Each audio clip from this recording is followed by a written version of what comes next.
Só um momentinho, porque deu um probleminha aqui para iniciar. Bom, boa tarde, é uma satisfação tê-los novamente aqui, depois dessa semana, não é? Esperamos que, durante a semana, algumas questões se apresentaram para vocês, de forma que a gente possa hoje retomá-las dentro da nossa teoria e da nossa metodologia aqui de análise. Não sei se alguém passou a semana intrigado com alguma coisa que escutou na semana passada, que não teve tempo para trazer, mas hoje eu vou tentar dar um tempo maior para que vocês participem. Podem também atualizar algumas questões pendentes do primeiro encontro, não é? Em que nós tratamos de língua e ideologia. Hoje, sujeito e ideologia não vai deixar de usar tudo que a gente viu na semana passada, não é? Vamos repetir de alguma maneira, mas com um olhar um pouquinho mais voltado para esse processo de constituição do sujeito. Então, eu gostaria de iniciar aqui, lembrando que na semana passada nós tratamos de língua. Então, aquela pergunta que está à esquerda, a língua traduz o pensamento e a realidade? Já teve muitas das respostas possíveis colocadas aqui na semana passada. Uma pessoa que possa me dizer bastante concisamente, a língua traduz o pensamento e a realidade na perspectiva da análise do discurso? O que a gente aprendeu na semana passada? Uma pessoa que abre o microfone e diga. A análise do discurso pechetiana trabalha com uma língua que traduz o pensamento e a realidade?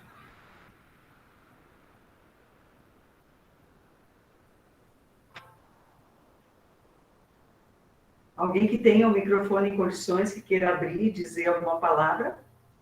Senão eu mesma vou responder, né? Ok, vamos... A língua como reflexo da ideologia. Nós temos Vitor, não é? E falando da opacidade, muito bem. A opacidade da língua, a não transparência, não é? A incompletude, a brecha, a falha... São essas as características da língua com a qual nós trabalhamos dentro da perspectiva pechetiana de análise do discurso. Outros campos de pesquisa linguística ou outras formas de análise da comunicação em outras áreas de ciência podem até utilizar uma língua mais transparente, não é? Mais fechada, mais com os sentidos em si, mas nós não trabalhamos nessa perspectiva. Hoje nós vamos avançar um pouquinho sobre o sujeito. O sujeito é dono do seu dizer, é dono do seu pensamento, ele controla o seu dizer. Essa é a nossa provocação para a tarde de hoje. Eu trouxe aqui um muro daqui da nossa cidade de Garanhuns, que agora até já está bem modificado, mas me chamou muito a atenção esse muro, porque eu parei diante dele e vi duas frases aqui. Do lado direito diz, confiai, não é? No Senhor. Confiai no Senhor. E do lado esquerdo, confie em si mesmo. Exclamação. Eu passei um tempo observando esse terreno com essas duas pichações aí, e eu percebi que a da direita era mais antiga. Por algumas alterações em torno, e que a da esquerda era bem mais recente.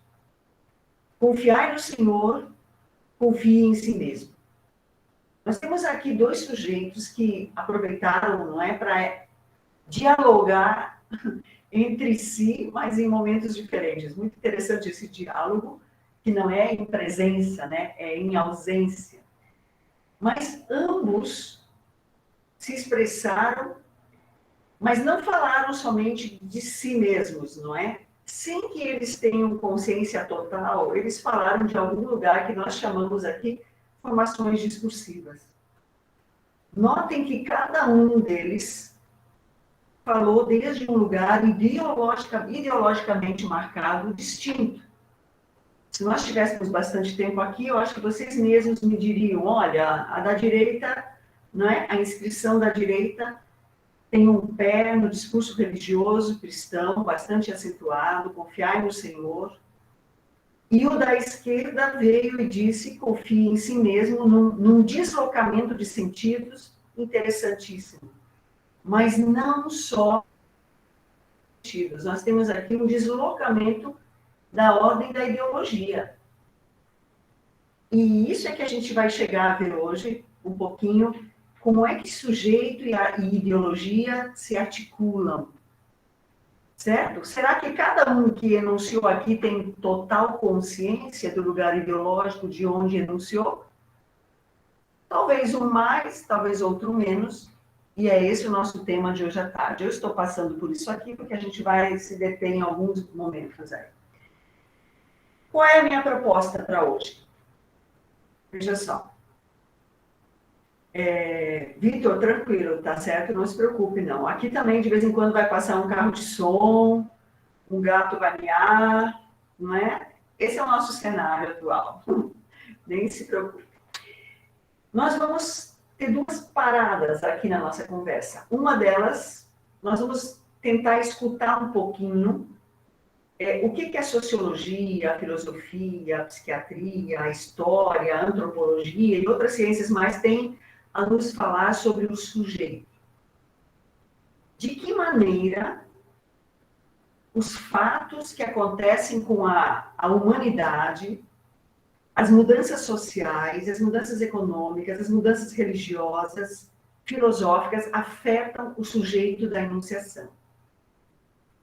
E, num segundo momento, nós vamos ver como isso se dá utilizando alguns aspectos da teoria de Péchet, de Althusser, especialmente sobre ideologia, formação do sujeito e respostas desse sujeito às interpelações ideológicas. Então, essa é a minha proposta para hoje à tarde. O que a filosofia e as demais ciências aí que observam o desenvolvimento da nossa sociedade têm a dizer? Que essa história de sujeito origem do seu dizer e sujeito não origem do seu dizer, ou seja, descentrado, destituído desse poder, não é de hoje. Que essa oscilação entre o sujeito dono do seu dizer e aquele que tem que se reconhecer totalmente atravessado pela ideologia e pelo inconsciente, é uma oscilação que vai atravessar a história da humanidade. Muito interessante isso, não é? A análise do discurso, ela trabalha com o sujeito descentrado, assim como trabalha com a língua descentrada, não é? O aspecto estudado na semana passada. O que nós temos aqui? Que esse slide ficou meio desconexo, me perdoe. Nós temos um pêndulo aqui embaixo. Esse pêndulo roxo ali. Então, o que é um pêndulo? Um pêndulo é uma estrutura que oscila de um lado a outro, passando por diversos, né, períodos intermediários aqui. A gente poderia falar de um pêndulo entre o sujeito que se coloca como origem do seu dizer, controlador das suas expressões, e, de outro lado, um sujeito que precisa se reconhecer aqui como atravessado permanentemente pelo inconsciente,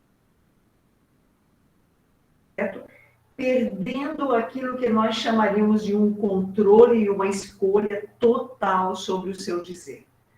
Então, onde é que a análise do discurso trabalha? A análise do discurso reconhece que o sujeito se coloca como um sujeito centrado. Quando ele enuncia, ele diz aqui, ó, quem está falando aqui sou eu, as palavras são minhas e eu quis dizer isso. O sujeito se coloca assim no momento de enunciar. Entretanto, isso não passa de uma ilusão ideológica. É assim que a análise do discurso vai se referir a esse sujeito que se coloca e vai trabalhar com todos esses descentramentos e atravessamentos ideológicos. Então, vejam só que há um pêndulo entre o que o sujeito acredita que é e aquilo que de fato ocorre segundo a visão que a análise do discurso tomou emprestada, eu diria assim, da história, da sociologia, da antropologia. Já vão saber por que eu estou dizendo isso. Em um certo momento, eu vou perguntar se vocês querem falar alguma coisa, eu só vou concluir essa primeira parte, certo? Péchet, inclusive, dá um nome para isso. Quem aqui já estudou análise do discurso, ainda que um pouquinho, sabe que Péchet vai falar de esquecimento 2. O que é esse esquecimento 1 e esquecimento 2? Não é um nome tão engraçado. Esquecimento 1, segundo Péchet, é o seguinte, é justamente quando o sujeito diz, quem está falando aqui sou eu, certo? Então, quando o sujeito coloca ali no muro, confie em si mesmo, ele acredita que é ele que está falando isso. A historicidade do seu dizer é apagada. E ele realmente se julga o autor daquele pensamento, ou seja, diz assim, eu penso assim, essa é minha opinião. Ele já esqueceu que ele não é o primeiro a dizer isso. Daí porque Péchet chama de esquecimento número 1 da ordem do sujeito. O sujeito se coloca como dono do seu dizer, mas para fazer isso ele precisa esquecer que outros já disseram isso. Que essa fala é uma fala claramente, não é? Pós-moderna, é uma fala claramente de empoderamento, de uma formação discursiva de autoajuda e por aí vai. E tem outra coisa que o sujeito vai esquecer. Sabe o quê? Ele vai esquecer que as palavras que ele usa podem carregar sentidos que escapam do seu domínio. A isto, Péchet chama de esquecimento número 2. Vejam que interessante, ele até diz assim, ó, esquecimento número 1 da ordem do sujeito, né, em biológico, e esquecimento número 2 da ordem da enunciação, da ordem da língua. Muito curioso, né, porque quando o aluno estuda a análise do discurso, essas duas expressões, esquecimento 1 e esquecimento 2, realmente chamam a atenção, certo? E aí eu continuo dando um exemplo relativamente recente, né? Desculpe que cortou o slide embaixo, 2019, vocês lembram? Eu quero dar um exemplo de como o esquecimento funciona, tá certo? Vocês lembram de uma discussão que houve sobre o AI-5, que Eduardo Bolsonaro falou bem do AI-5, inclusive não só uma vez, mas mais de uma vez o AI-5 foi elogiado, foi desejado de volta e tudo mais. Isso gerou claro, não é? Uma crítica muito pesada e Bolsonaro teve que se colocar contra, não é? Essa seria a fala dele, politicamente correta, como pode-se dizer, contra aquela fala do filho ou de qualquer outra pessoa. Ou seja, um presidente atualmente não pode defender um AI-5. Então vejam a fala do Bolsonaro. O AI-5 já existiu no passado, em outra Constituição. Não existe mais. Esquece. Vai acabar a entrevista aqui. Ele estava bravo já aqui. Cobrem eles, né, que falaram do AI-5. Quem quer que seja que fale em AI-5 está sonhando. Está sonhando. Não quero nem que dê notícia nesse sentido aí, respondeu o presidente. Se eu perguntasse a vocês, essa fala é favorável ao AI-5 ou contrária ao AI-5, certo? Vitor, concordo. Se eu perguntar se ela é favorável ou desfavorável, você vai dizer, a tentativa foi de ser desfavorável, foi de ser contrária. Entretanto, o sujeito enunciador, que aqui não é o sujeito empírico, Bolsonaro, poderia ser qualquer outro, mas o sujeito enunciador, ele utilizou uma palavra achando que estava dando um certo sentido a ela, como se ela não tivesse uma historicidade. Que palavra é essa que está na fala e que vai denunciar um atravessamento ideológico e um atravessamento do inconsciente ou meio consciente aqui. Vamos ver que palavra é essa? Sonho, certo? A que formação discursiva pertence o sonho? Alguém poderia me dizer isso? Quando a gente fala de sonho, o que, que a gente pensa? É uma coisa ruim ou é uma coisa boa? Boa? Ela diz que é boa, uma coisa boa. Todo mundo aqui está concordando que é uma coisa boa. Então, o que, que foi que escapou aqui ao nosso sujeito enunciador? Qual é a materialização do esquecimento? Pesadelo seria ruim. Muito bem. O que, que ele estava dizendo? O que, que ele achou que ele estava dizendo? Ele estava dizendo uma fala contrária ao AI-5, de oposição ao AI-5.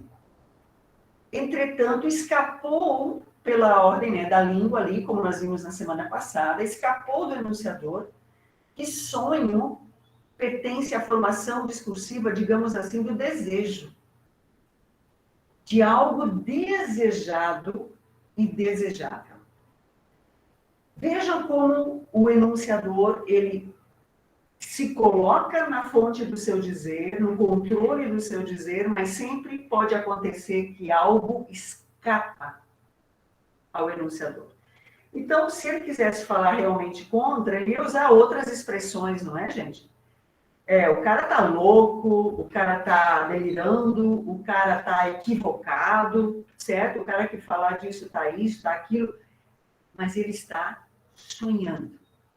Então, queria que vocês tomassem isso como um exemplo do que nós temos falado desde a semana passada. Nem a língua e nem o sujeito consegue, certo, essa transparência no dizer de que o que está sendo dito é o que realmente está sendo dito.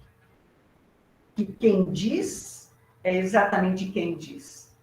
Não é, Ellen? Muito curioso, e eu fiquei mais intrigada ainda que isso não chamou a atenção de ninguém na semana em que ele falou isso. Nenhum comentarista percebeu. Mas para os analistas do discurso, isso aqui é extremamente emblemático. Quando eu disse que eu ia para a primeira parte, certo? No que a sociologia, a filosofia, a psiquiatria, a história e outras ias mais têm a nos dizer, sobre esse sujeito que se coloca como a origem, e pela ordem do pêndulo aqui, vai para um outro extremo do seu dizer por atravessamentos ideológicos e por atravessamentos da ordem do inconsciente.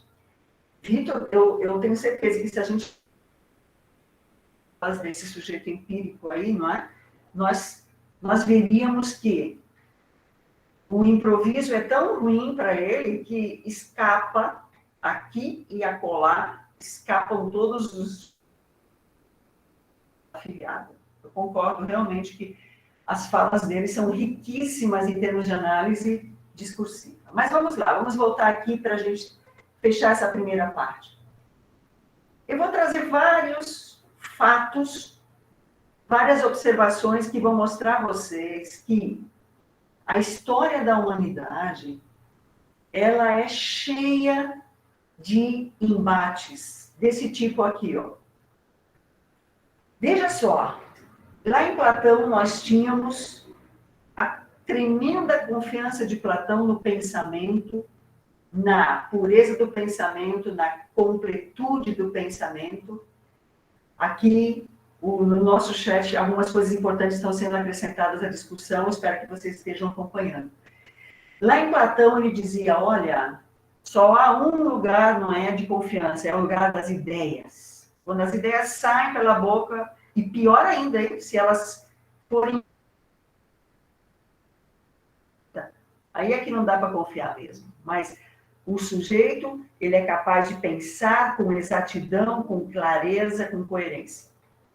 E aí, do outro lado do pêndulo, nós vamos ter agora aqui, né, na pós-modernidade, ou sei lá como você chama esse período agora, em que Bauman e outros teóricos vão dizer tudo é líquido. Não há mais solidez, não há mais uma materialidade que se possa dizer coerente.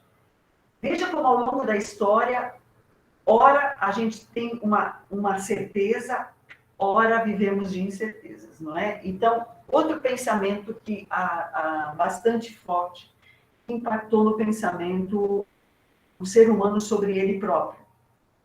Esse deslocamento do discurso religioso, certo? O choque que ele recebeu com o discurso darwinista e evolucionista. Então, nós temos, numa narrativa, o ser humano como o centro do jardim, do Éden, como imagem e semelhança de Deus, e numa outra perspectiva, nós temos o ser humano como um animal a mais na cadeia evolutiva. Isso impacta o ser humano e isso que nós estamos chamando hoje de um sujeito do discurso. Então, aquele sonho de ser o centro e depois uma paulada na cabeça de não ser o centro, de ser um a mais numa certa cadeia. E acabam impactando na nossa teoria do discurso aqui. Quem já ouviu falar do sujeito adâmico?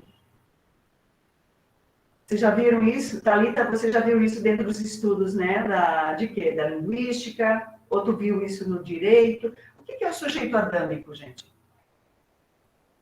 Quando a gente está estudando linguística.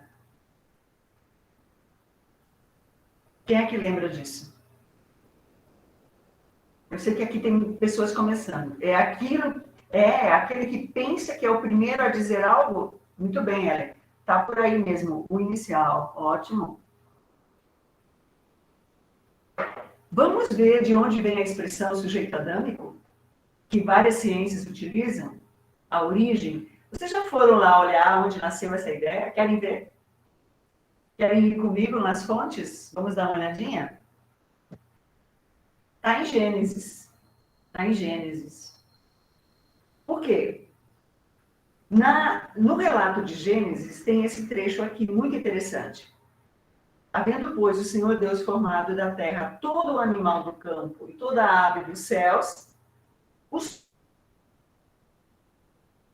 Adão, para ele ver como os chamaria, como lhes chamaria.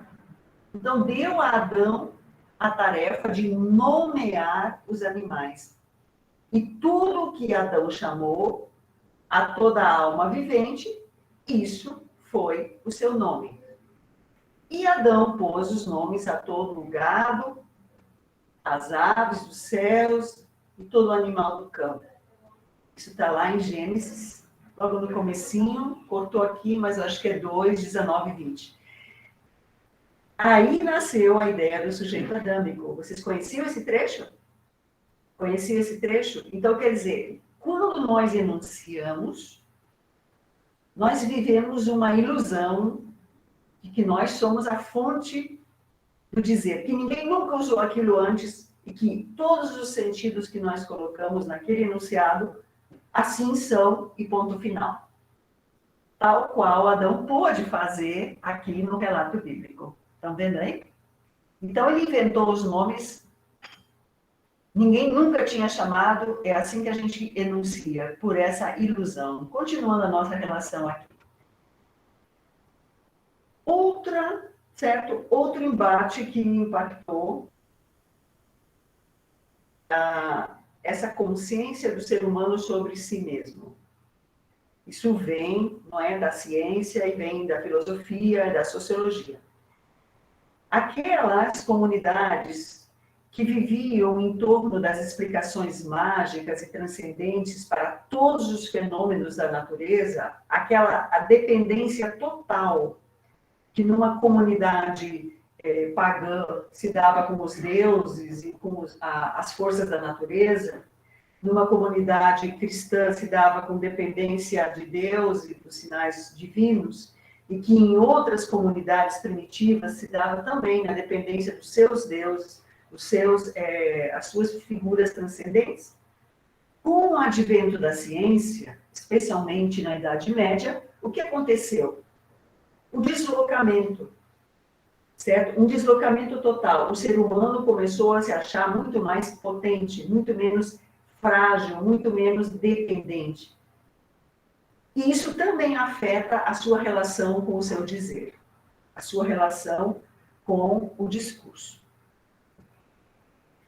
Outra coisa que nós temos a nossa relação de contribuições às ciências. A grande pancada que foi os estudos de Freud e o que a gente chama da descoberta do inconsciente. O ser humano se achava plenamente consciente. Então, ele é como, né, a gente pensa logo mais em Descartes, penso, logo existo. Ou seja, não há nada do qual eu não tenha consciência no meu pensamento. Eu sou senhor e senhora absoluta do que eu penso, por quê? Porque eu tenho controle sobre o que se passa na minha mente. Quando chega Freud e o inconsciente, há uma ruptura significativa. Ele, mais ou menos, ele se esfacela em porções que também vai impactar na nossa visão do sujeito fragmentado, certo? Do sujeito cindido e da ruptura. Bom, a passagem no renascentismo, né, do teocentrismo ao antropocentrismo, com todas as implicações que trazem, foi muito forte. O sujeito, não é, que saiu, como a gente viu há pouco, das comunidades que tinham uma total dependência da divindade, do ser superior. Agora, o que nós temos? Nós temos o advento das grandes descobertas, das grandes navegações. Então, o ser humano começa a se sentir mais poderoso, mais dono, não é? E aí isso também vai afetar a sua relação com o dizer e com o discurso. Eu não sei se alguém chegou nesse meio da nossa conversa, mas o que a gente está tentando mostrar é que esse embate entre o sujeito centro, sujeito potente, dono do seu dizer, controlador, empoderado na sua fala, e do outro lado, um sujeito que está atravessado, assujeitado pela ideologia, pelo inconsciente e pelo outro, não é?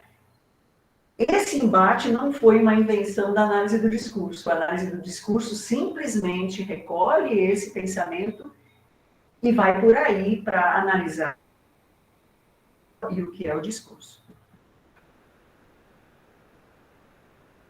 Na mesma época, nós vamos ter uma outra grande pancada na cabeça do ser humano enquanto sujeito total, não é? Que é a Reforma Protestante e o movimento que se seguiu como a Contra-Reforma. Por que uma pancada? Porque o deslocamento, né, da fé do campo meramente de uns poucos, né? Ou seja, quando se socializou o acesso a Deus, que o que aconteceu com a reforma foi uma socialização de um acesso direto a Deus.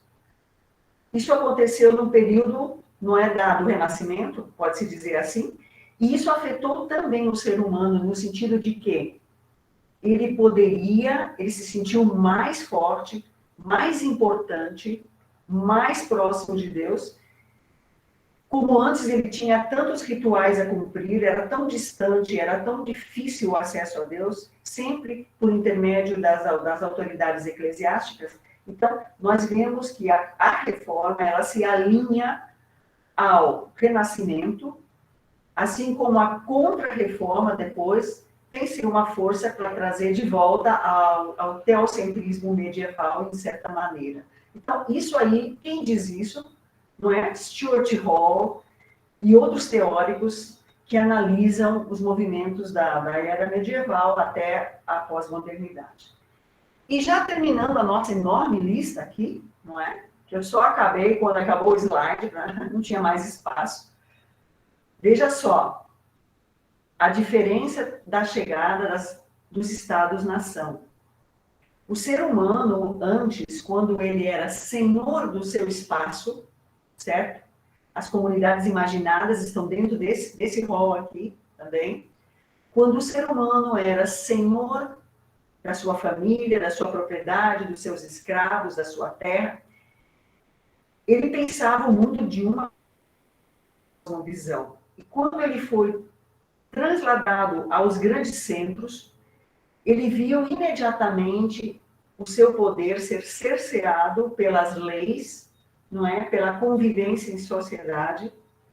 Eu teria que pensar no outro, eu teria que respeitar limites, eu teria que respeitar leis, ordens sociais. Então, nós vemos aí que o advento dos Estados-nação, como se chama, ele também criou uma série de quê? De desfacelamentos nessa imagem do sujeito poderoso, dono do seu pensamento, dono do seu dizer, dono do seu pedaço. E para concluir essa lista, aqui nós vamos ver também que, e aqui se enquadram as pesquisas de vocês, muitas delas sobre, porque problemas que eram praticamente da ordem do privado, que afetavam a sua casa, a sua vida, agora são questões públicas. Então, nós temos aí o exemplo mais mulheres, não é? Os movimentos feministas do século passado, eles começaram a jogar na rua o que antes era vivido entre quatro paredes. Então, você nota que isso fez uma tremenda sacudida nessa coisa que se chama público e privado. Então, aquilo que acontecia entre quatro paredes, um sujeito que dominava o seu espaço, agora era da alçada do público. O que vocês acham dessa relação de coisas aí? Eu botei 3 pontinhos embaixo, porque meu slide acabou, não cabia mais nada. Mas vocês acham que faz sentido isso? Que todas essas coisas abalaram, de fato, o status do sujeito, tanto do sujeito social, quanto do sujeito, né, que se realiza no discurso? Queria ouvir uma palavrinha, duas aí, sobre essa primeira parte. Reconhecem aí os embates? Olha, aliás, Vitor, eu falei, acabou o espaço, as TICs, eu colocaria as TICs ali na ciência, novas tecnologias e descobertas, mas eu não mencionei as TICs e estão valendo, sim. O que as TICs fizeram, hein, com o sujeito? Deixaram o sujeito mais centrado? O que você acha, Vitor? Ou acabaram pulverizando ainda mais, descentralizando? Muito bem. Exatamente. Veja aí, isso impacta, né, no público e no privado. Hoje são personas. Muito bem colocado, muito bem colocado. Inclusive, isso aí, isso aí. Quem mais concorda com o Vitor? Sentiu falta aqui de alguma coisa nessa relação imensa?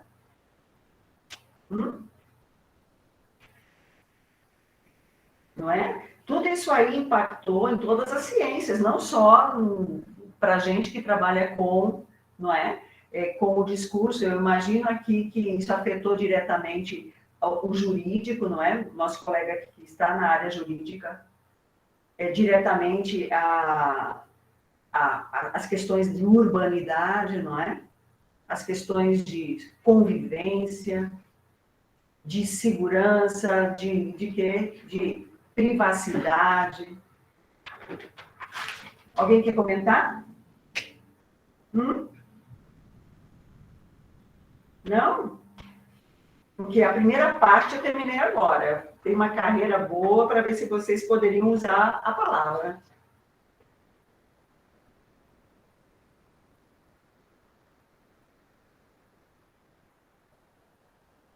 Bem, vocês estão lendo aí o chat? Está interessante. Muito bom. Podem abrir o microfone, viu? Fiquem à vontade para fazer. E voz, tá? Vocês são poucos, então nós praticamente temos a possibilidade de escutá-los. Continuo, então?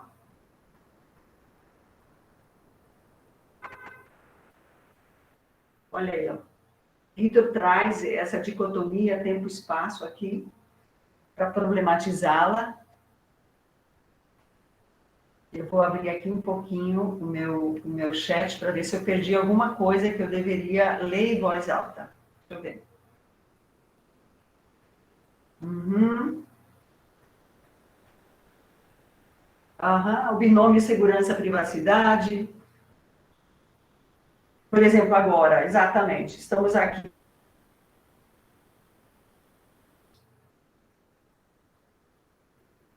Isso, Paulo, Vitor.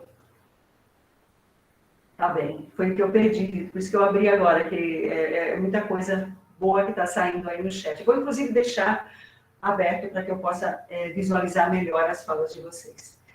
Então, voltando para o nosso objetivo, sujeito e ideologia. Todo esse esforço que a gente fez agora de visitar esses embates aí, que são da ordem do sociológico, do filosófico, do psicológico, é para mostrar diante de que tipo de sujeito nós estamos. Também serviria para mostrar diante de que tipo de língua, né, de que comportamento a língua assume diante dessas nuances todas, desse pêndulo. Agora, imagine o sujeito que sai dessa efervescência toda. Será que é um sujeito cada vez mais centrado? Né? E aqui temos uma pergunta ainda do Vitor para Paulo. Paulo, quer responder aí? Paulo está sendo provocado a usar a palavra. Eu gostaria de escutá-lo.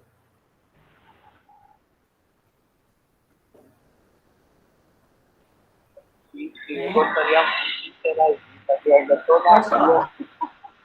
E também a minha conexão com a internet está muito ruim. Eu acho que eu já caí umas 3 ou 4 vezes durante a apresentação. Tá ruim mesmo, viu? Eu estou te ouvindo todo picadinho, assim, mas estou ouvindo ainda. Mas pode escrever aí, se você quiser contribuir, que vocês todos, pelos currículos de vocês, as participações de vocês, nós reconhecemos que todos têm o que contribuir nessa discussão, não é? Eu vou continuar, mas o chat está aberto aqui para que vocês não percam esse espaço de discussão. Veja só, no final, hoje eu pretendo trazer uma temática e provocá-los para que a gente possa fazer. Continuando agora, deixa eu me encontrar aqui, vamos para a parte 2. E o que a gente pretende na parte 2? Né? Deixa eu... Nós vamos, na parte 2, aprofundar um pouquinho mais isso aqui. Não sou eu que inventei o que está aí, não, tá certo? Isso, alguns autores dizem o seguinte, viu, Paulo? Estou te vendo agora, Paulo. Que todos nós que estamos aqui de modo síncrono, certo? E muitos daqueles que nos assistirão depois na internet, nós somos oriundos do período moderno. Alguém aqui nasceu, por exemplo, assim, nasceu no século XXI, mas ainda assim, quem nasceu no século XXI, dentre vocês, ainda foi criado por pais que são oriundos do século passado. Estou certo ou estou errado? Os seus pais são oriundos do século XX. Então, o que aconteceu no século XX? Boa parte das coisas que nós falamos hoje à noite, elas impactaram... Hoje à noite, olha só. Boa parte das coisas que nós falamos, elas impactaram o século XX em cheio. E encontraram um sujeito egresso do cartesianismo. O sujeito do século XX era um sujeito cartesiano por excelência. Era atravessado principalmente pelo discurso cristão ocidental. Você pode nunca ter ido a uma igreja, seus pais nunca terem pisado numa igreja, mas o discurso cristão esteve o tempo todo, certo? Na ponta da tua educação, eu tenho certeza absoluta. de uma maneira ou outra, seja para repeti-lo, para colocá-lo em funcionamento, ou seja para refutá-lo, para enfrentá-lo e contradizê-lo, mas que o discurso cristão ocidental sempre foi o interlocutor da tua criação, da tua educação, isso é quase uma certeza, e muito mais dos teus pais, certo? Eu nem se fala, né, que eu nasci lá perto do golpe militar, então já tenho aí uma quilometragem um pouquinho mais avantajada. Por isso que se diz que o sujeito moderno, ele tendia, nesse pêndulo, a um maior centramento, a um sujeito cartesiano, a um sujeito mais... esse cerceado, gente, está no lugar errado, desculpem. O cerceado e controlado pertence ao lado direito do meu slide. Simplesmente desfigurou tudinho aqui. Lamento muito. Mas o sujeito moderno é um sujeito que tende ao centramento. Querem saber por quê? Vocês sabem que boa parte da educação dos pais de vocês e um pouquinho dos mais jovens tem dicotomias. Por exemplo, o certo e o errado. A verdade e a mentira. E aí todas as demais dicotomias. O bonito e o feio. Certo? E por aí vai. E aí a gente pode, alguns acrescentam, inclusive, as dicotomias que a gente tem hoje na ponta das pesquisas, que é, por exemplo, dicotomias de gênero, não é? Dicotomias de cor, dicotomias de vários tipos, em que vários ditados, várias sentenças de ordem popular que mostram isso. Quem aqui já não ouviu ditados do século passado? Os ditados saíram de moda. Porque os ditados, assim como as fábulas, era simplesmente a visão de mundo, que era única. Os seus pais, eles não tinham a menor dúvida de como educá-los. Estou falando de pais mais velhos um pouco, por favor.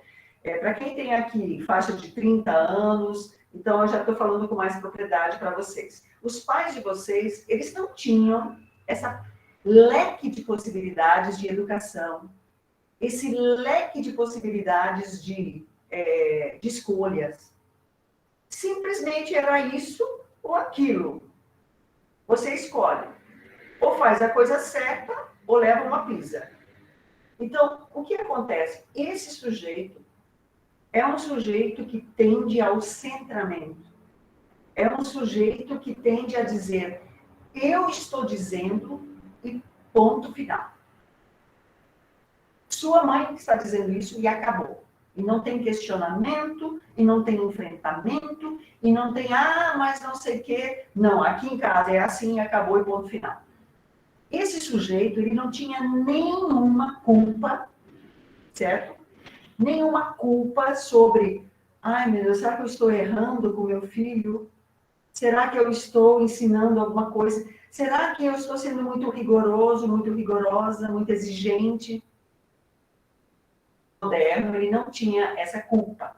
Essa culpa, ela pertence ao sujeito pós-moderno, tá certo? E esse slide aí tá uma desgraça, viu? Perdoem aí que tá todo errado. Do lado esquerdo é sujeito moderno, do lado direito sujeito pós-moderno, e do lado direito também diz que esse sujeito é um sujeito com menor centramento, ele é mais limitado, mais cerceado e mais controlado. Certo? Esse é o sujeito da pós-modernidade. O que quer dizer isso? Aqueles embates que nós vimos há pouco, a nossa geração, ela está vivendo esse embate agora entre o sujeito moderno, que não tinha a menor dúvida do que era a verdade, e o certo e o correto, e o sujeito pós-moderno que admite que há verdades, há possibilidades, há escolhas, há outras chances, outras escolhas possíveis, e que nem por isso são repelidas, né, e são atacadas. Mas os nossos pais não tinham nenhum problema nisso. certo? Não tinha nenhum problema. Então, o que acontece? Você acha que é mais fácil se expressar, dizer o que pensa numa sociedade de um sujeito centrado ou de um sujeito descentrado? Onde é mais fácil você se expressar? Onde nós ficamos menos receosos, vamos dizer assim? Numa sociedade em que eu penso, logo existo, ou numa sociedade em que eu preciso pensar muito o que eu posso dizer e que eu tenho uma série de cuidados que levem em consideração o outro, a sociedade, as leis, as possibilidades, as palavras que são hoje, que caíram em desgraça, digamos assim. Onde é mais fácil se expressar?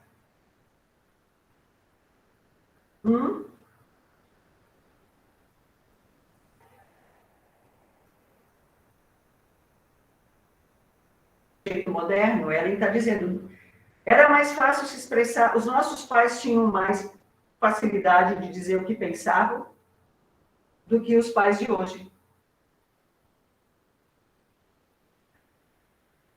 Tinham mais facilidade de dizer o que era certo e errado, bonito e feio, verdadeiro e falso, do que os pais de hoje. Então, esse é o sujeito descentrado com o qual trabalha a análise do discurso. Entretanto, vou retomar lá o início dos slides, hein? Misericórdia, professor hoje para falar na sala de aula, não dá mesmo não, né? Não dá mesmo. Você tem que pensar, repensar, tripensar e ver se alguém não está filmando, porque de alguma maneira você vai estar ferindo alguém de alguma maneira, não é? Isso é um fato. Mas veja bem, lá no início dos slides, eu disse a vocês o seguinte, deixa eu tirar esse slide daí, porque eu estou triste com ele, tá bom? Lá no início dos slides eu falei, o sujeito, ele fala como se fosse a origem. Então, nós vamos enunciar como se nós fôssemos sujeitos modernos ainda. Quando nós enunciamos, nós vivemos uma ilusão de que nós temos o que estamos dizendo. Tanto é que nós não estamos abertos para outras interpretações do nosso dizer, não. Senão não aconteceria aquela clássica cena. Eu falo uma coisa e alguém diz para mim, mas você foi preconceituosa nessa sua fala. Aí eu digo, eu? De jeito nenhum, né, Thalita?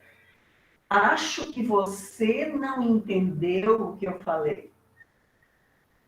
Isso é a ilusão ideológica de que Peixeira nos fala. Ou seja, o sujeito vive uma ilusão de que ele é o dono do seu dizer e de que as palavras carregam os sentidos que nós nos colocamos assim na fala. E é necessário. Peixeira vai dizer, sabe como ele vai chamar isso? Isso é uma ilusão necessária. Porque se eu não tiver essa ilusão, eu não abro a boca mais. Não é o que acontece com a gente que estuda muito o discurso? Vai ficando cada vez mais difícil abrir a boca.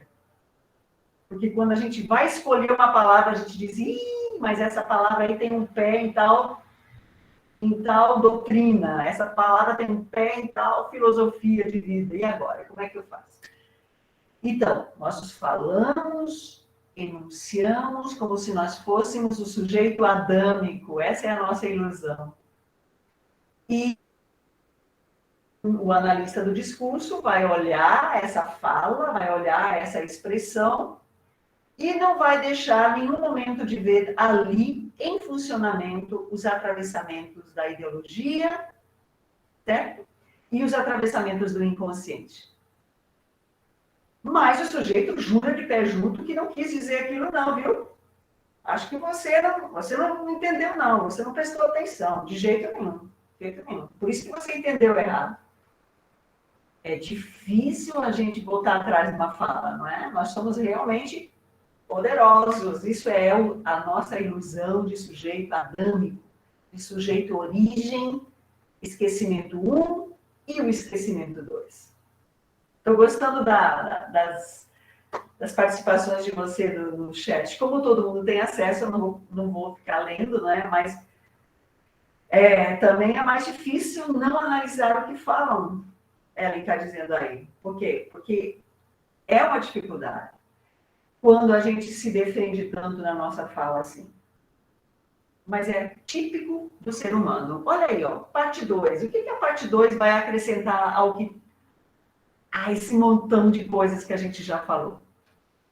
A parte 2 vai dizer o seguinte: a análise do discurso está afinadíssima, certo? Com essas coisas que apareceram naquela lista ali. E ela olha para o sujeito exatamente nessa perspectiva. O sujeito do discurso é um sujeito que se acha dono do seu dizer, mas que, na verdade, ele é permanentemente atravessado pelo inconsciente e pela ideologia. E, às vezes, ele tem consciência desses atravessamentos, mas, às vezes, não. Às vezes, escapa, não é? Do controle do sujeito. E, outras vezes, ele percebe. Opa! Cara, eu falei isso mesmo, caramba. Acabou saindo. Quer dizer, o sujeito, às vezes, percebe que ele não conseguiu controlar conscientemente os seus discursos.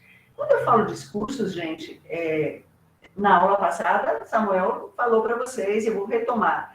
Discurso não é só a palavra verbal, né? Aquela coisa verbal escrita, verbal falada, mas ela é de todos os signos que você conhece que querem significar, isso são discursos, certo? Gestos, imagens, slogans que você vê numa campanha, expressões faciais, a nossa própria roupa é um discurso, a maneira como a gente se organiza socialmente, certo? É um discurso, a maneira como eu me projeto na minha rua, a minha casa, até a cor que eu pinto a minha casa não deixa de ser um discurso, porque ela passa significados, não é?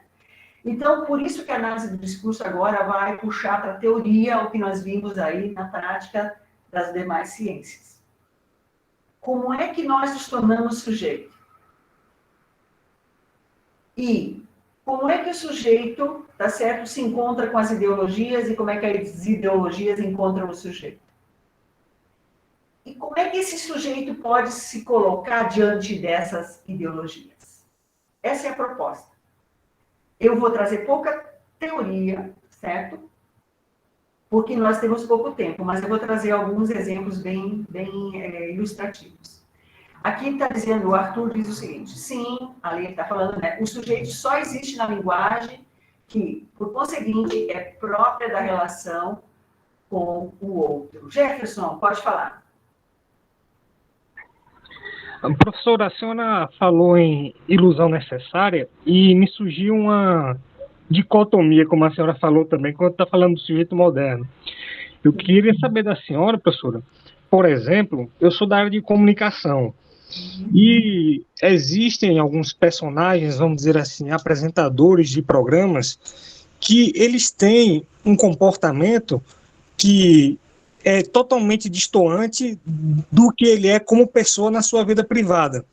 Eu queria saber se essa ilusão necessária, nesse caso, para ele poder, por exemplo, emitir gírias, opiniões a respeito de notícias policiais sensacionalistas, é uma ilusão que a gente pode dizer que é fingida, ou essa ilusão necessária que Peixe comenta que a senhora citou é uma ilusão necessária real, consciente? Existe essa dicotomia também na questão da ilusão, professora? Ou não? Ou eu estou pensando um pouco fora de nexo?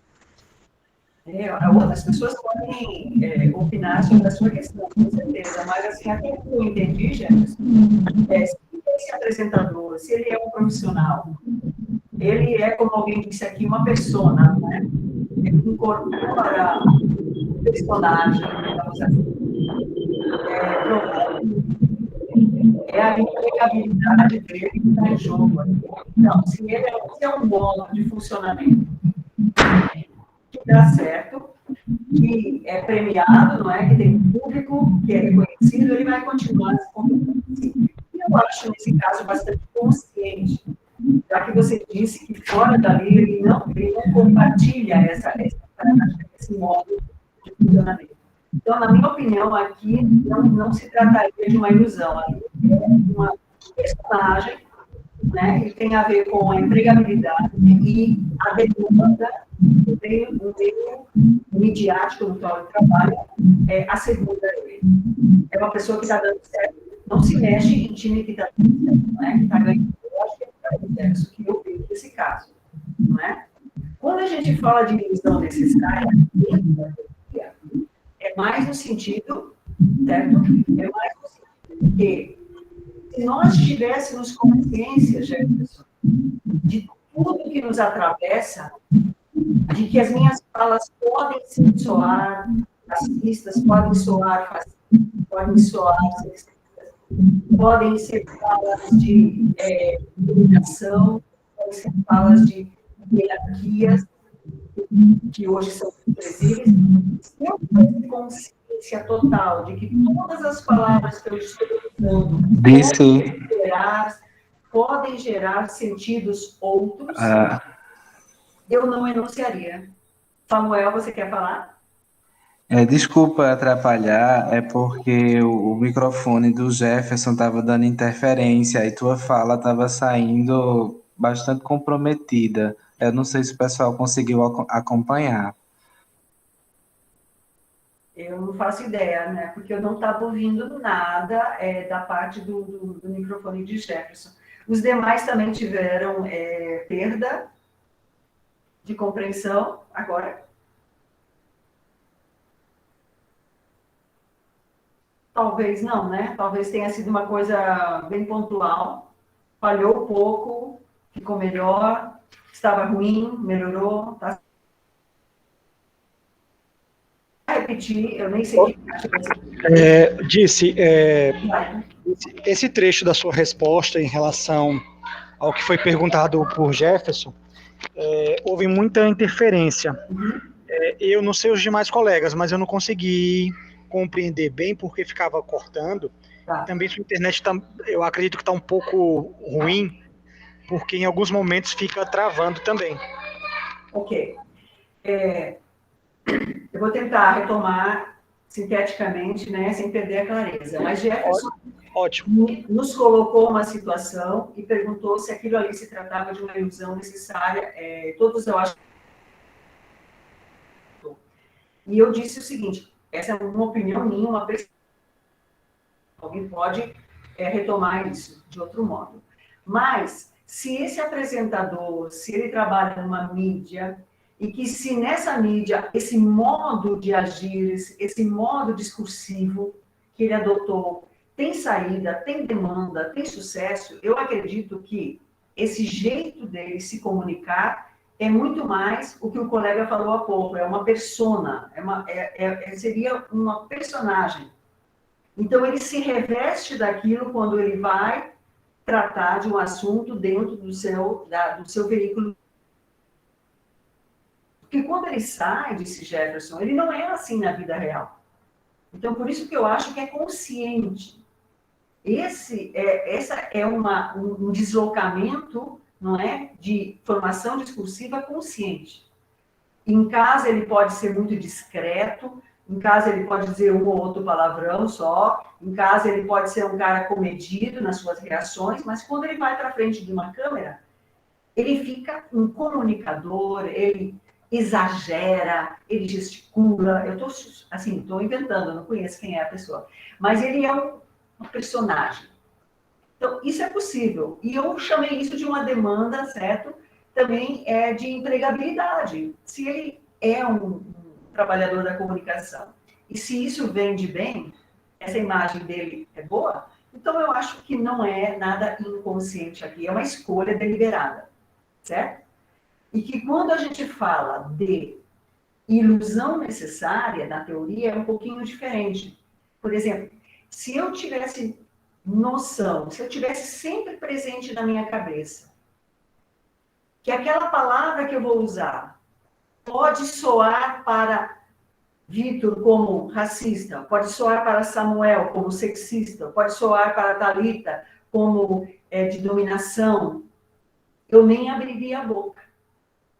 Eu iria ter tanto medo de enunciar e ser mal compreendido que eu nem abriria a boca. Então, o que acontece é um esquecimento necessário. É o que a teoria prega, né? De que eu preciso esquecer que aquelas palavras já foram usadas antes, talvez por pessoas não tão agradáveis, mas eu estou usando essas palavras. Que os sentidos que elas carregam podem ser diferentes e talvez até ofensivos do que aquilo que eu quis dizer. Então, quer dizer, a gente precisa esquecer para enunciar.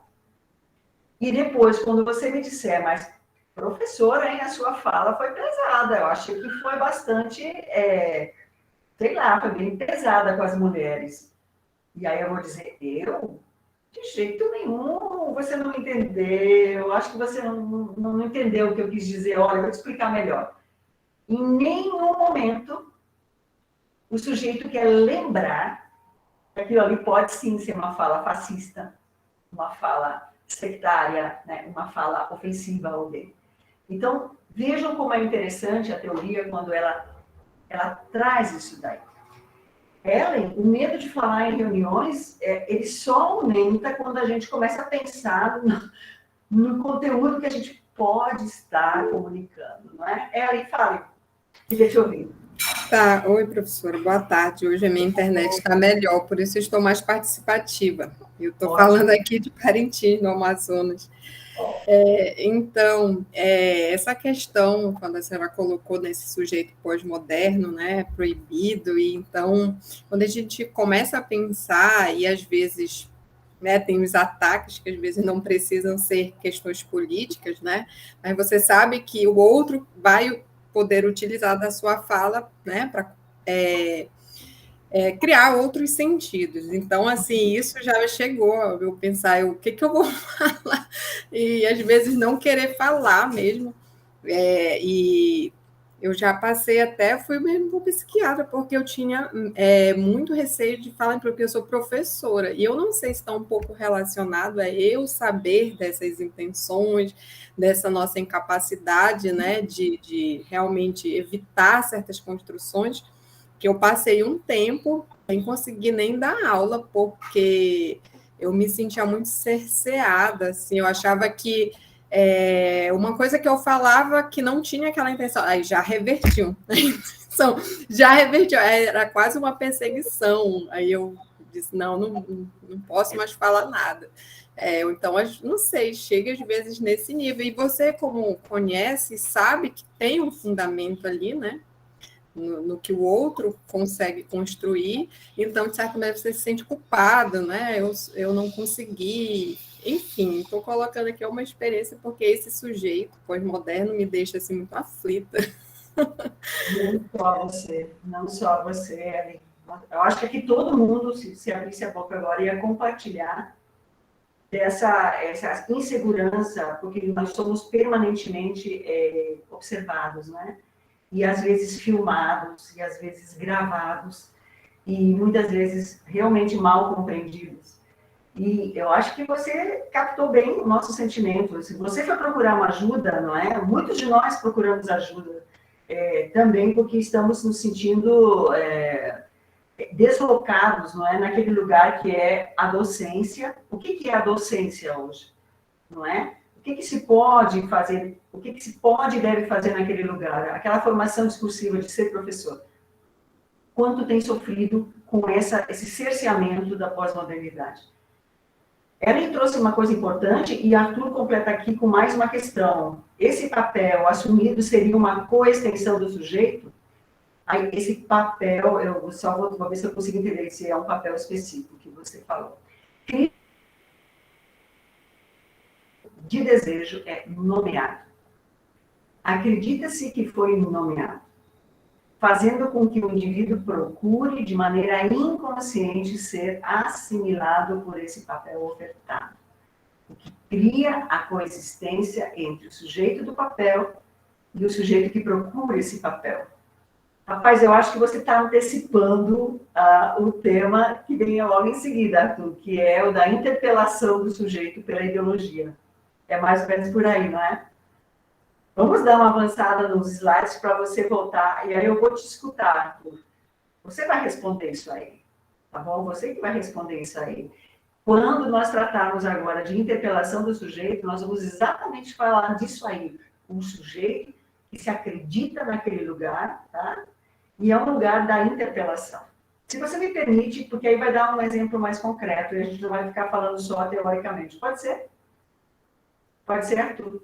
Se o nosso amigo Samuel quiser falar alguma coisa, já que você tocou em nomeação, não é? A questão da língua, pode ir falando, viu? Quer falar alguma coisa sobre nomear, o processo de nomeação? Samuel? Porque o da interpelação eu prefiro passar para o slide próximo. Pense aí, Samuel, se você quer falar sobre o processo de nomeação que passa pela questão da língua. Vou avançar para não deixar Arthur boiando aqui com a pergunta dele. Veja só, em Althusser, Arthur e demais, nós vamos olhar um pouquinho desse processo de interpelação do sujeito. O que é interpelação?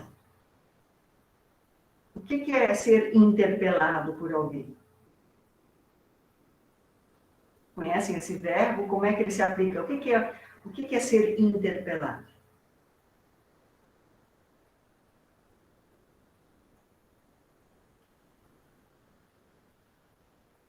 Alguém pensa em um sinônimo? Atravessado por algo?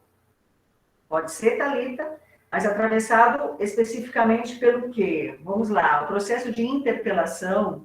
Eu estou interpelando vocês nesse exato momento. Certo? Vocês realmente estão sendo atravessados aqui por uma questão, ou seja, eu estou chamando-os a se posicionarem diante do que eu estou falando. Então, eu estou chamando, eu espero uma resposta, que acaba gerando uma interferência, Jefferson. E eu agora vou fazer o seguinte, eu ousei aqui criar, chegar a uma parábolazinha também. Eu vou inventar aqui uma alegoria para a gente entrar nessa história de processo de interpelação. Com toda a permissão, eu vou fazer essa alegoria, mas vai que dá um pouco certo, né? Acompanhe comigo. A alegoria que eu vou trazer, ela vai tentar dar conta dessa teoria que não é muito simples, não.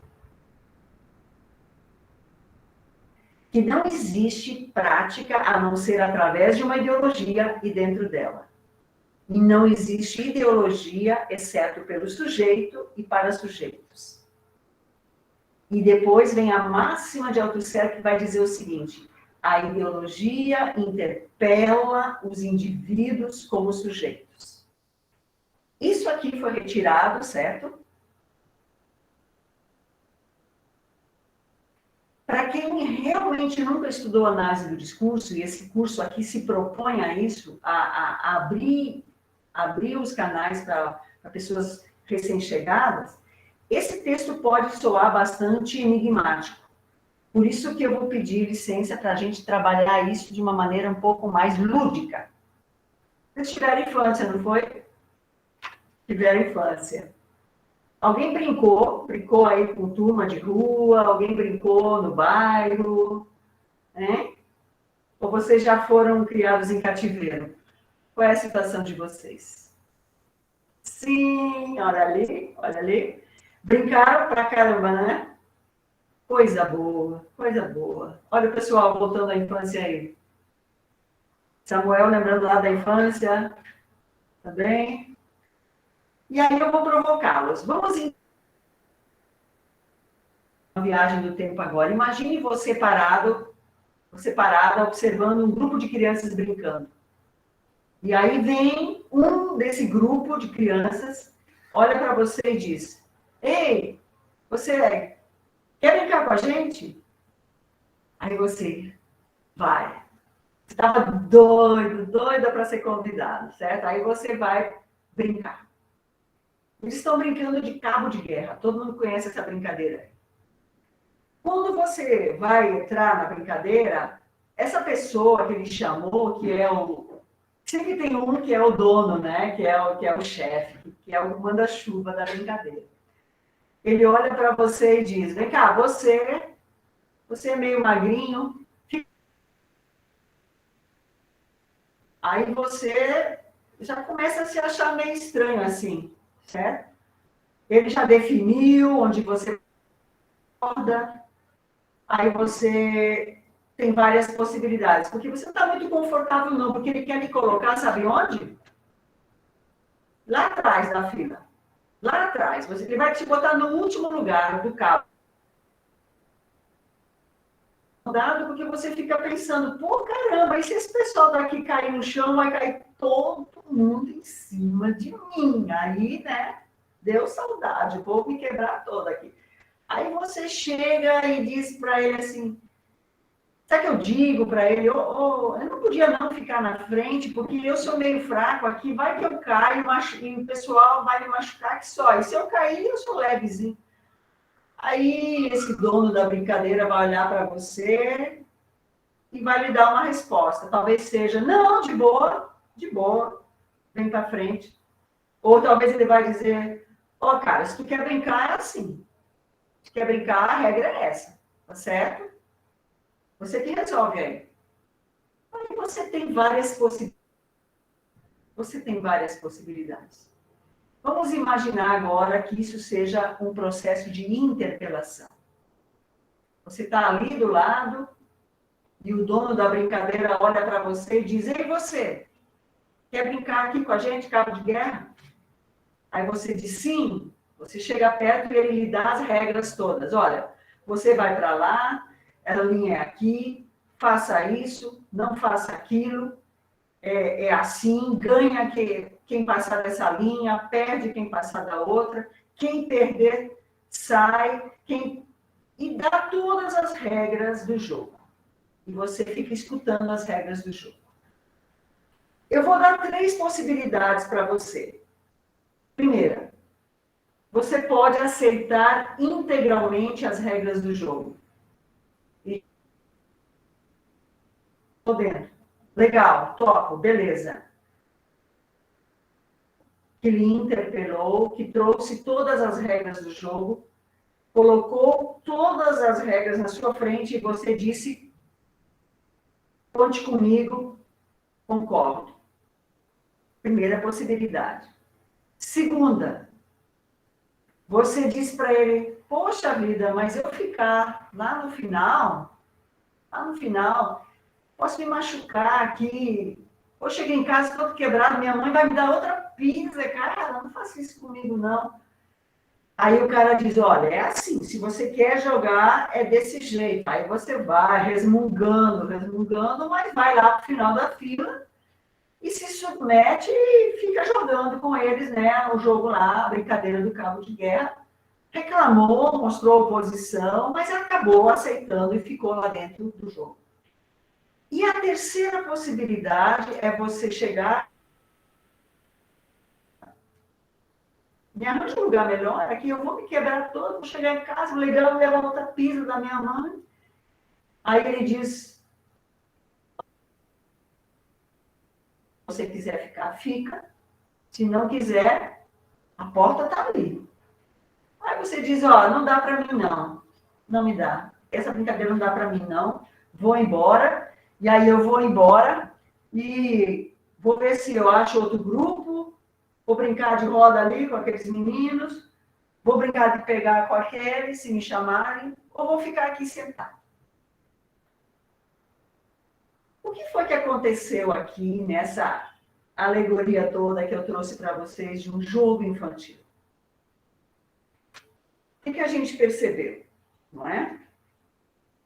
Que o sujeito foi interpelado e que esse sujeito, uma vez interpelado, ele tomou uma posição diante da interpelação, aceitou, e depois ele se mostrou como um sujeito totalmente identificado com os saberes, ou seja, com as regras daquele jogo e daquele chefe do jogo. Segundo, parcialmente identificado, mas com muitas críticas, com muitas reclamações, mas ainda assim não rompeu, ficou dentro do grupo e se submeteu à brincadeira, tal qual o sujeito manda-chuva lá preconizou. Terceiro, não ficou e se desidentificou totalmente daquele grupo. Certo? Essas imagens que eu trouxe para vocês são imagens que vão nos aproximar de uma teoria, certo? Que vai mostrar o seguinte, que o sujeito ele é interpelado pelas ideologias ao longo da vida. Ao longo da vida, nós somos interpelados constantemente pelas ideologias. Muitas vezes nós dizemos sim, e uma vez reproduzindo aqueles saberes, essa palavra que se usa na teoria, né? Cada ideologia, cada formação discursiva, ela tem os seus saberes. Lembra aquele manda-chuva que disse, ó, o jogo é assim, assado, a regra é essa, ganha quem fizer isso, perde quem fizer aquilo, quem chorar vai embora, quem não sei o que vai embora. Ou seja, as regras. Cada formação discursiva, ideológica, que cada ideologia tem as suas regras. Ouvindo o sujeito que se chama o sujeito universal daquela formação discursiva, o sujeito universal ideológico, ele vai se posicionar diante daqueles saberes. Ou concordando com eles integralmente, discordando, enfrentando, confrontando, mas ainda assim não rompendo, ou rompendo e se dirigindo a uma outra ideologia. Como é que a gente pode ver isso aí na teoria de Péchet? Já ouviram falar dessas 3 tomadas de posição do sujeito? O Péchet vai falar de bom sujeito, mau sujeito e a desidentificação. A brincadeira, quando aquele menino chega, conhece e se identifica com os saberes daquela brincadeira, com as regras da brincadeira. E ele diz assim, ó, tô dentro, fechado aí. Esse é o bom sujeito ideológico daquele lugar ideológico. Ele vai reproduzir com muito gosto os saberes, os princípios daquele lugar ideológico. Segunda situação, que Péchet vai chamar de mau sujeito. O que é um mau sujeito? O mau sujeito é aquele que, uma vez conhecendo os saberes daquela ideologia, ouvindo o sujeito manda-chuva, que no caso se chama o sujeito universal, ele vai se identificar, mas não plenamente. Ele vai ter pontos de conflito. Pontos de conflito. Esse é chamado o mau sujeito do discurso, ou seja, ele vai reproduzir, sim, mas de vez em quando ele vai dar uma derrapada. De vez em quando ele vai dar um fora, ele vai dar uma errada, certo? Porque ele não vai concordar totalmente, ele não vai reproduzir 100% os saberes daquela ideologia. Eu costumo dizer que o bom sujeito é o garoto propaganda, né? O garoto propaganda é a cara, ele personifica aquele discurso. E, por último, há uma outra possibilidade, segundo Péchet, certo? Sim, Paulo, às vezes esse fora é consciente e às vezes é um ato falho, porque ele, no inconsciente, ele não concorda. E aí, naquela fala. Ele quis ser o bom sujeito do discurso. Ele quis ser o bom sujeito do discurso democrático. Mas, no meio da fala dele, uma palavra denunciou que, na verdade, ele tinha uma contra-identificação com aquele discurso. Ele foi traído por uma palavra que mostrou que a identificação não era plena, certo? era parcial. E, por último, nós temos aquela possibilidade de você romper com aquele lugar e imediatamente dirigir a outra situação. Só que eu vou avisá-los. Não existe lugar fora da ideologia. Se você rompe com uma, imediatamente é porque você está em outra posição do discurso. Imediatamente você está em outra. Eu vou dar um exemplo aqui de um sujeito machista, que tem, todo mundo conhece, sabe exatamente o que esperar de uma fala de um machista. Não é? Tanto é que se ele falar alguma coisa diferente, você diz, poxa, o que foi que houve aí? Meu Deus do céu, ficou no sol, ficou tempo demais no sol, está falando aí de direitos das mulheres, reconhecendo, nossa, nem acredito. Então, quer dizer, quando ele dá uma de mau sujeito do discurso machista, a gente repara, a gente logo dá fé, não é? Então, veja bem, o que é o bom sujeito? É aquele que, quando fala de um certo lugar, certo? Fala quase como eu estou escutando aquele manda-chuva da brincadeira. Ele incorporou totalmente os saberes daquele lugar. Quando eu escuto os maus sujeitos, é o sujeito que se identifica em parte, gera o contradiscurso. E a desidentificação é quando rompe, tá certo? Podem responder os colegas aqui no chat, quando alguém faz uma provocação, vocês podem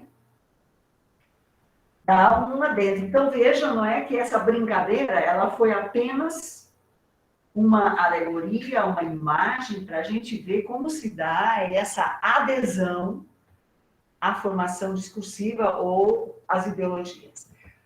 Querem ver um pouquinho de teoria, como o Peixe coloca? Veja só, o que é no livro de Peixe, que aí você sabe, essa obra semântica e discurso, que é a obra principal, né? Peixe. Aqui você vai ver essas como é que chama? Esses recortes que eu trouxe para você. É a superposição, o recobrimento. Alguém leia para mim, para que vocês descansem da minha voz. Abre o microfone, uma pessoa e lê isso aí, só leia. Bem rapidinho. Estou ouvindo nada.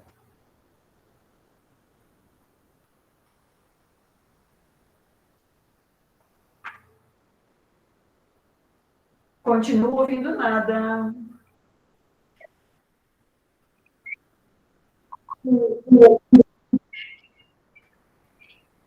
Oxa, Thalita, você está com o microfone aberto, mas não escuto. Pode ler.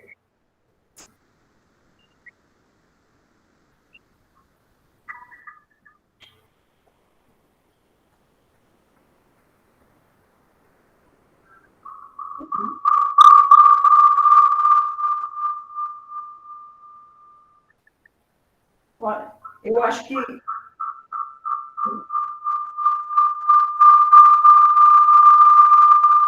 o retorno aí, talvez está com 2 equipamentos ligados e um não está desligado, o volume, provavelmente. Eu acredito que ela leu, mas pode... Está dando erro, Thalita. Realmente a tua voz estava apagada. Mas todo mundo conseguiu ler o... Não foi?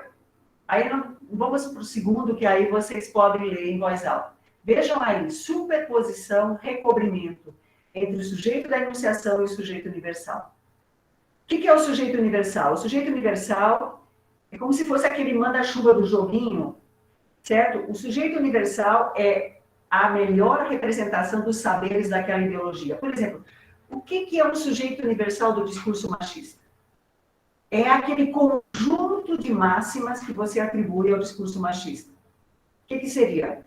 Bom, homens e mulheres são diferentes no sentido de que homens são mais inteligentes, mulheres menos, homens têm mais capacidade do que as mulheres para liderar, homens têm mais condições de se organizar no espaço geográfico, têm mais coragem, mulheres são mais para o espaço doméstico, cuidam melhor dos filhos do que de uma empresa.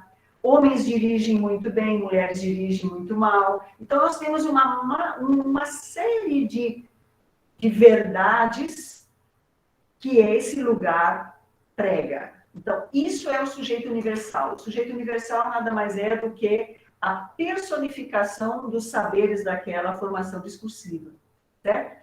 E quando alguém diz sim, todos nós aqui já fomos interpelados pelo discurso machista. Eu já fui várias vezes, você já foi várias vezes, desde que nós nascemos. E o que aconteceu, certo?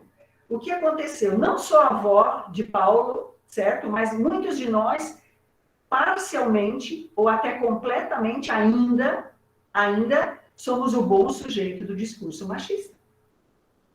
Alguns de nós não são mais o bom sujeito, mas se colocam como um mau sujeito do discurso machista. Parcialmente machistas. Eu reproduzo parte desses saberes. E uma parte eu questiono. Mas eu não saio totalmente. Eu não rompo com o discurso machista. Por exemplo, eu acho que os homens são mais inteligentes, que os homens são mais capazes de ficar em cargos de gestão, mas eu acho que as mulheres dirigem melhor o automóvel. Mas mesmo assim, você nota que eu não rompi com o discurso machista. Eu sou o mau sujeito dele. Veja, eu me contra-identifico. Quando o sujeito se volta contra. Pode ler agora em voz alta alguém que tem o microfone em condições, por gentileza? O sujeito da enunciação se volta contra o sujeito universal por meio de uma tomada de posição que consiste em uma separação, distanciamento, dúvida, questionamento, contestação, revolta. Pode continuar. O sujeito se contra-identifica com a FD que lhe é imposta pelo interdiscurso com determinação exterior de sua interioridade subjetiva, o que produz as formas filosóficas e políticas do contradiscurso. Veja que interessante. Obrigada, Adelaide. Contradiscurso. Essa é uma palavra que está bastante em moda, não é? Ah, isso é um contradiscurso machista. Isso é um contradiscurso racista. É um contradiscurso. O que significa um contradiscurso? Um contradiscurso é você, dentro da formação discursiva, você enfrenta os saberes dessa formação discursiva, tentando provocar mudanças. Esse é um momento bem delicado, eu acho, da teoria, porque o que nós temos visto mais hoje é a desidentificação, ou seja, você rompe totalmente e sai da formação discursiva, deixando dentro da formação discursiva aqueles que pensam igual ao sujeito universal. Você deixa os sujeitos, não é? Junto do sujeito universal, aqueles que se identificam, que são os bons sujeitos. Eu acredito que o trabalho do sujeito é interessante dentro de uma formação discursiva. O que você acha disso? O que você acha? Por exemplo, você está dentro de uma formação discursista racista, junto daqueles que repetem a formação discursiva racista. Você tem ao seu alcance os saberes da formação discursiva racista. Como é que você pode fazer com que esse trabalho do mau sujeito consiga rachar os saberes daquela formação discursiva? São questões de luta que a gente pode levar para o nosso cotidiano. Porque a terceira forma que Peixe traz é a desidentificação. E aí é bem difícil de entender quando a gente lê o texto, porque ele fala do seguinte: como o Peixe escreveu nos anos 60, na efervescência dos anos 60, a questão da luta de classes, a questão do marxismo, das releituras do marxismo eram muito fortes. Então, ele logo pensa em como sair, né, da formação discursiva capitalista, como sair da ideologia capitalista. Será que seria possível romper com ela? Então, aqui mais traz um questionamento do que propriamente uma afirmação. Veja só. Reflete o caráter historicamente novo da prática ideológica do proletariado. certo? Ao apontar a possibilidade de uma tomada de posição para fora da forma sujeito. Essa forma sujeito do capital. É isso que ele estava, a isso ele se referia aqui. Presente, por exemplo, nos dispositivos de experimentação, transformação históricos, mas que não chega a promover uma anulação da forma sujeito, ou um desassujeitamento, apenas seu deslocamento e transformação. Então, Peixet está mais bem se queixando e também apontando para as dificuldades desse processo de desidentificação. Não é fácil, mas é o que sonham as minorias, é o que sonham os grupos oprimidos por certas ideologias, não é? Essa foi a teoria de Peixet, hoje é apenas... Então, você vê aqui que nós sempre podemos tomar posições. Nós não estamos livres de dar respostas à interpelação. Preste atenção nisso. Nós não estamos livres de dar uma resposta ao interpelador da ideologia. Nós estamos livres, parcialmente, nas respostas que nós vamos dar, mas não de responder. Então, esse é um aspecto da ideologia em geral. Nós somos permanentemente interpelados. Nós não estamos livres de dar uma resposta. Tá? Nós podemos estar livres de dar respostas diferentes, para dar diferentes respostas, como ser o bom sujeito, ser o mau sujeito, ou tentar a desidentificação.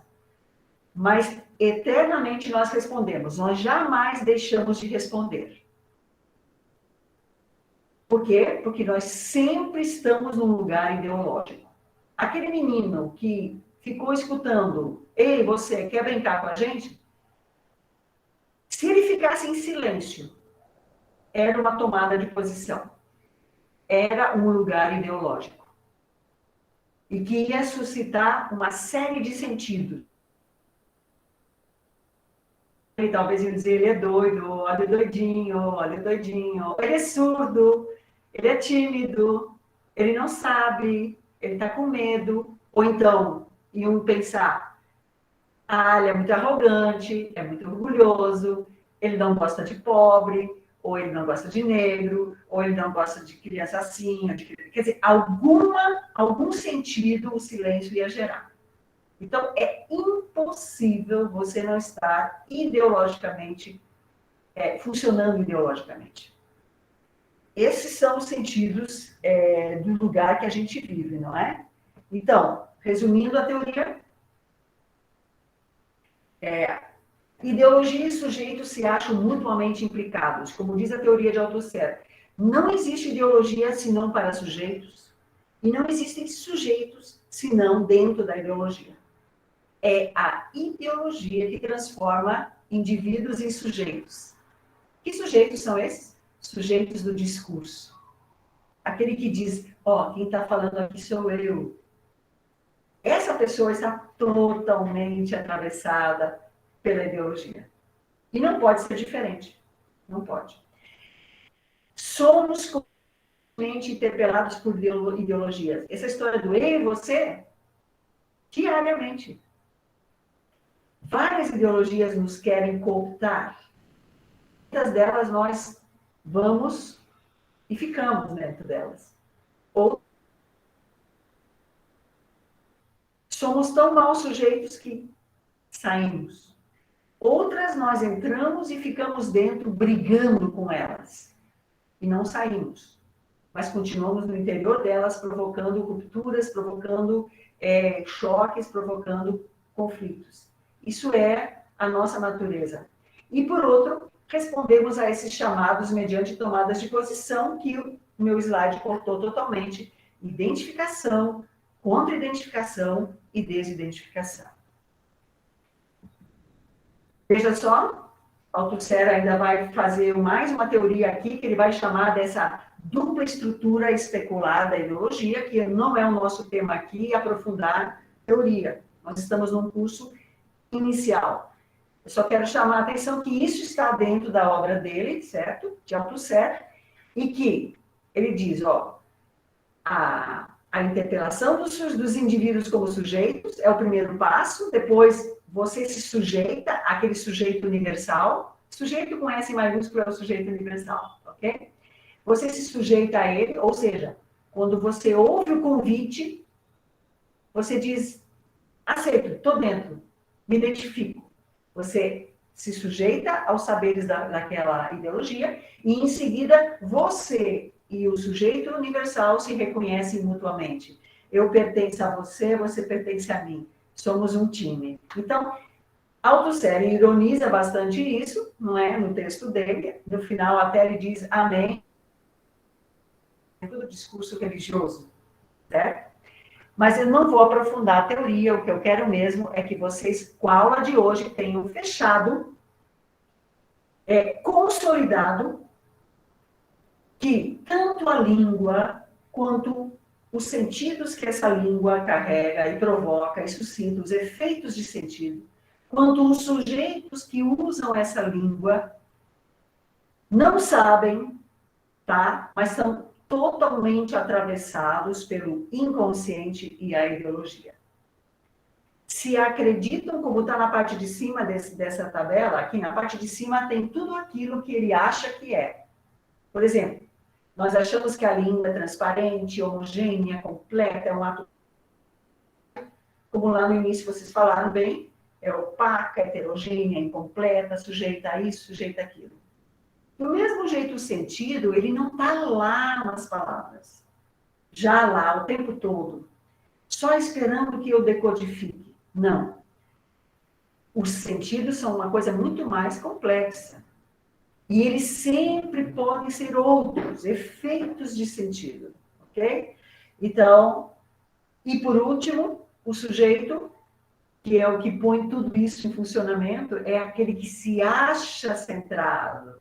É o que se acha que faz e acontece na língua, e é o que se acha plenamente consciente, mas, na verdade, está descentrado, cindido quer dizer rachado, não é? Entre o consciente e o inconsciente, entre o que ele acha que é dele e o que veio dos outros.